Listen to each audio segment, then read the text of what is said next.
Hi, thank you for joining me today, and in today's video I've decided to use my leftovers from my Woodland Grove Class and or kit. This is a new concept that we're selling on Hey Little Magpie, where you get 4 classes and 4 PDF instructions for videos to create your own layouts. I also talk you through what's in our kit. We have a few kits for sale, but you don't have to buy the kit, you can just buy the class, and guide you through how you can create your own kit if you don't want to use Woodland Grove to create these same layouts. So anyway, these are the leftovers after I've created those 4 layouts, and I thought I would do a bonus layout for everybody to see. So I've taken one of the frames from the frame pack, and I've also swiped down the centre of my card in aged mahogany and bundled sage. Now the bundled sage I did second, and it did get a bit of aged mahogany on the pad, but I just wiped that off with some tissue and it was absolutely fine afterwards.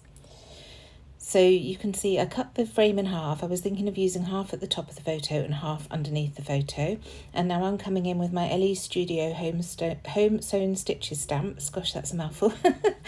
Just using one of the straight stamps and my black archival ink to stamp a line bang in the centre of the card at the bottom and also at the top. And you can see I've got my glass mat behind, and I'm using that to line it up with the centre. It has markings at 6 inches across the sides, so makes it very easy to make sure that this is lined up. So now those are down, I'm going to continue building the layout. So at first I thought I was going to use half the frame at the top and half at the bottom, but I didn't want the fancy frame at the bottom, so I'm going to save that for another layout. But I'm keeping that piece at the top. And then I pulled this cut apart from one of the cut apart sheets, and I'm actually going to make it into a tag to sit underneath the bottom of the photo instead of that other frame.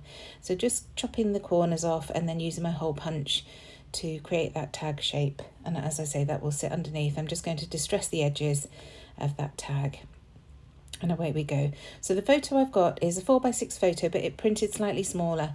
I think that the format of phones makes photos slightly smaller than 6x4, and when I print them from my PC I can print them with a bit of a white border, so that's what I've done. So I'm just pulling in a few more of the papers from the collection. I had this yellow torn bit left over from the kit, and a small piece of that black and white dot, which I love. And you can see I'm just tearing another piece from this paper to add onto the other side of that yellow one, just to balance it out. I'm really liking how that's looking. So I'm going to stick those down, distress the edges of course, stick them down, and then I can carry on building. So just keeping that paper in place so that I don't lose it. And I'm using my T-square ruler because it's got a straight edge on the right hand side, just to check that it is straight, because it's a very geometric design.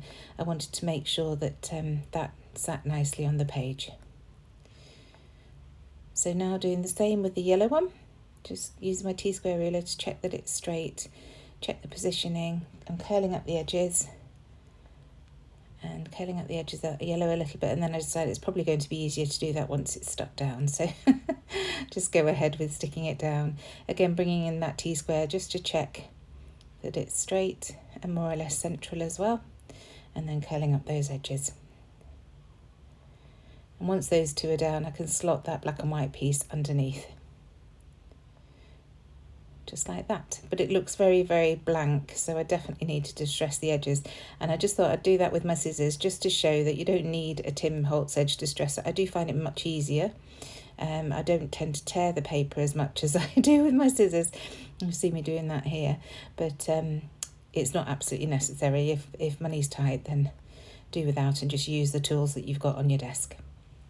So just tearing a few little nicks into that paper just to rough it up a little bit. Most of it gets covered, of course, but I like the look of it and the process. So just struggling with my glue a bit there. I tend to leave the pin out for so long that it dries up and it's a nightmare to get it out of the thin nozzle.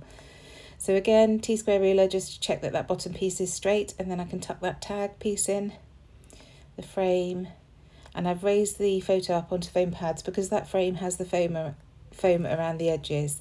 It's quite raised, so it would have been odd if I tried to stick a photo over the top. So just getting that situated, and then I can get the photo stuck down as well.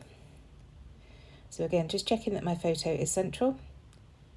I've got a black piece of card to the left hand side of the layout, you can see there, I've done that because I get glare from the ring light in my setup, so I just tried to cover that glare, but every so often the layout gets caught underneath it, so I just need to keep an eye on that I'm not losing an edge. So gluing this tag down. And I love that, and it just says, "You are my favourite adventure," and it's a picture of James with his two cousins, my sister and her husband behind. They're on the train at Knowsley Safari Park.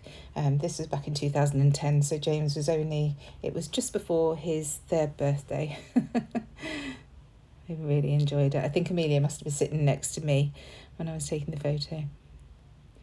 So I wanted to add a little strip of this black and white dotty paper above that frame and that label that I just added. And I remembered I had a scrap, and it just had a tiny piece which worked perfectly to tuck behind there. When paper has been used a lot, I used it a lot in the layouts. Every little scrap counts now, so just making sure that I make the best of it.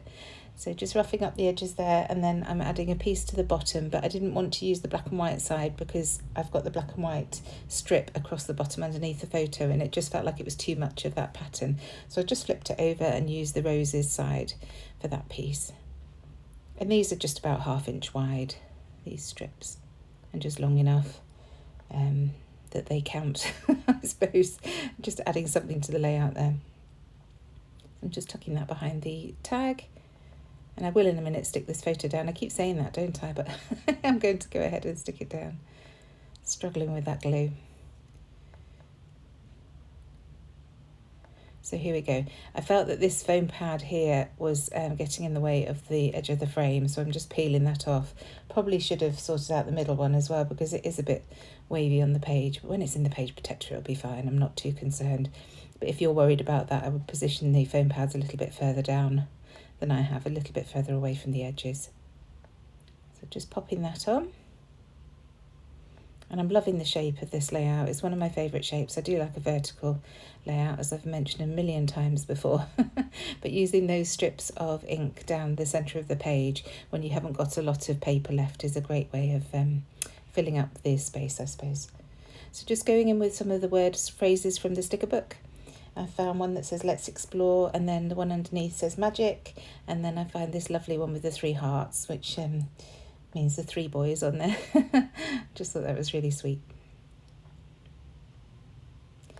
Another one at the top, and that says "Shine Bright," and then I'm going to tie some yellow American seam binding at the bottom, just through that hole that I created in that faux tag. I just wanted to bring the yellow into the top and bottom of the layout a bit, because I've got that lovely strip going across horizontally. So I just wanted a little bit more there. So I'm just going to cut these off nice and short.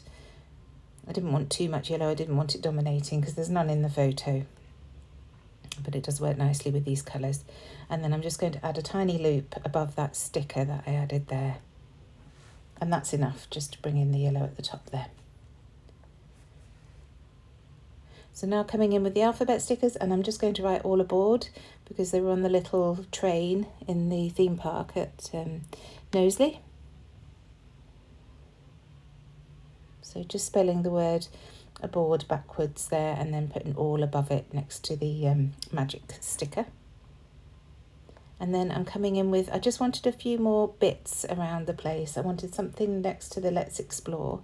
So I just cut a tiny bit of this washi sticker off the washi sticker sheet.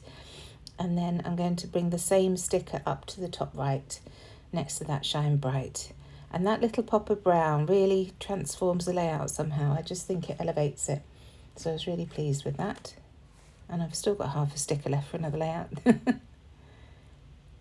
So that's those on. Now I'm going to add my journaling. I didn't want to change the shape of the layout because I was really happy with the shape that I created. So when you do that, a good way of doing that is just writing it down the edges of the layout that you've created. So I've just written "On the train at Knowsley Safari, James and his cousins Ollie and George." And then I add onto the brown side on the other side the date. I just had to go and answer the doorbell there. That's why I threw the pen down quickly and then picked it up. I just cut that bit out. So now looking through the sticker sheets to see what else there is, and I spot this peacock, and they do have peacocks at Knowsley from my memory. So I thought that would be really nice because the peacock tail sort of mimics that tail of the yellow paper going off to the right. So that creates that lovely shape there. I just wanted to bring a few more bits in, so just having a look to see what else I can find. And I find some butterflies. So first of all, this butterfly, I try it in a few places, but I decided to add it on the acetate on that frame, and that works beautifully because it adds a shadow behind it because the acetate is lifted up from the base. I really like how that looks, so I wanted to bring another one in, so I find a little yellow one. Stick it there first, but decide to bring it further down to the right hand side, up a bit from there, and then facing the other way. So just there. And then some of the hearts, a little black heart next to the date that I've written on the left hand side there. And then there are these circular hearts, they're white with a colour around on the circle. So I've chosen the sort of greeny blue one at the top and then a peachy pink one at the bottom. And finally I'm going to add some scattering with some sequins, so just some gold and white ones on this layout. And that's it pretty much done. I hope you've enjoyed this and it's given you a taste of the sorts of layouts that I create for this class. Do come and join us in the Facebook group. If you search Hey Little Magpie Class Plus or Kit, it should come up for you, or I'll leave it in the description box below so that you can join if you'd like. There's no price for joining, just if you want to actually buy the class you'll have to pay, but there's no obligation to buy the class to join the Facebook group. So I'm nearly finished now. I'm just going around gluing those sequins down, and then I do go back in. I decide that I want to add a couple of the little butterfly sequins. So I just take two of them and I bend them in the middle and just add the glue to the body, and add one to the right hand side and one to the left hand side of the photo. And that's pretty much it done. Thank you so much for joining me. I really hope you've enjoyed it, and I shall see you again Sunday. Bye.